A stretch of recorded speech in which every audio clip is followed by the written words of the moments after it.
Good morning. Let's get 1% better every morning with this podcast. If you find it helpful, don't share it. Keep it to yourself. Today, we're diving into something pretty fascinating, actually. How a lot of the key decisions you make even before lunch can be, well, subtly compromised. But imagine there's a simple morning protocol, something you can knock out in under 3 minutes, that research shows significantly boosts decision quality. This isn't just, theory, it's a practical framework that top performers are actually using to get that extra edge. So let's start there. Why is it that even really smart people, brilliant people, find their early decisions aren't always optimal?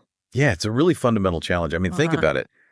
Your brain makes something like 35,000 decisions every single day. Wow. And each one chips away at your mental energy, your neural resources. That's actually why you hear about some CEOs, wearing the same thing every day. Right, reducing decision fatigue. Exactly, to save that brain power. But it's not just about energy drain. The real issue, often hidden, is 4 cognitive biases that quietly sabotage our choices. Okay, first up, temporal myopia. This is basically our brain's tendency to want things now. We overvalue quick wins, short-term gains, even if the long-term result is much better. It's very common. Wanting that instant gratification. Precisely. Then there's confirmation bias. This one's sneaky. You basically seek out information that confirms what you already believe, and you tend to ignore or dismiss anything that contradicts it, even solid evidence. It really narrows your perspective. Yeah, I can see how that's a trap. Definitely. Third is emotional contamination. This is surprisingly powerful. Feelings from one situation, maybe an argument you had earlier or traffic. Right. They can actually bleed into and affect totally separate logical decisions later on. You might not even realize it's happening. That commute really can ruin your strategic thinking, though. It absolutely can. And finally, status quo bias. This is just, inertia, our tendency to stick with what's familiar, the default option, even when there are clearly better alternatives out there. It really hinders innovation, trying new things. Okay, those 4 biases, temporal myopia, confirmation bias, emotional contamination, status quo bias, they sound like they cover a lot of ground. Pervasive. They really are.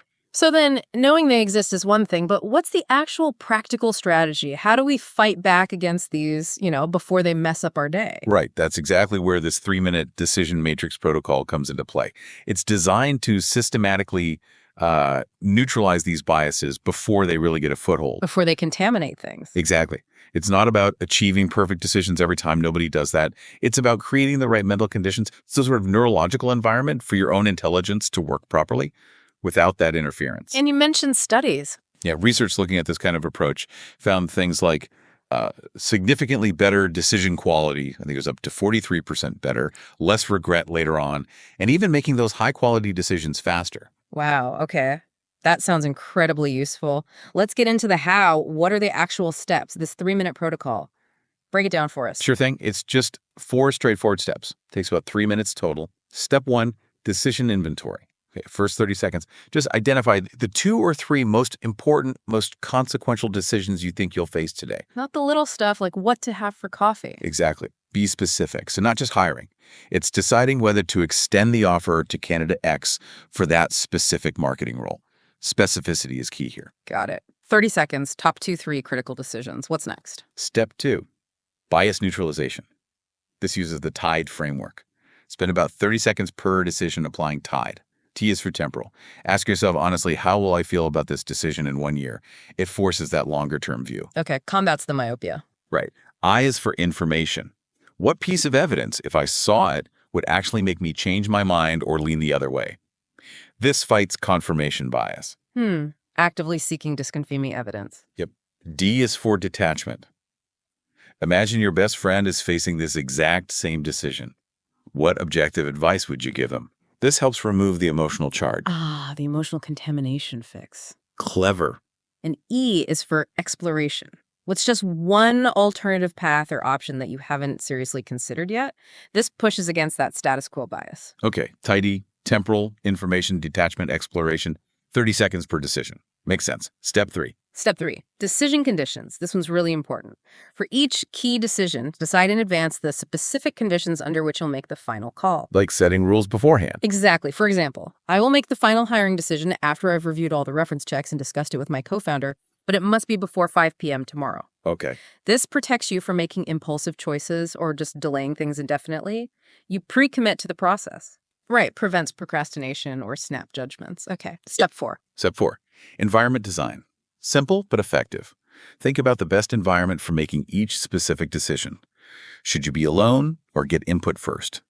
What time of day is best for you when your energy is high? Morning, afternoon. What specific info do you need right there in front of you? So tailor the setting to the decision. Precisely.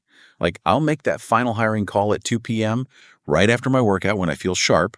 I need the candidate evaluations and the job description handy.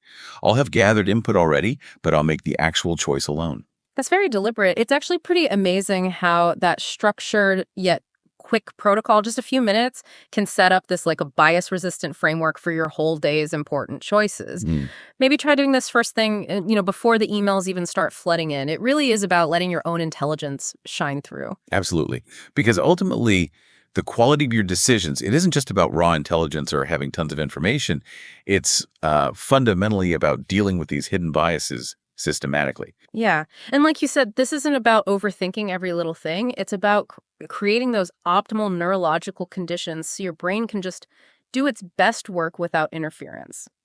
Now, looking ahead, tomorrow we're actually going to build right on this.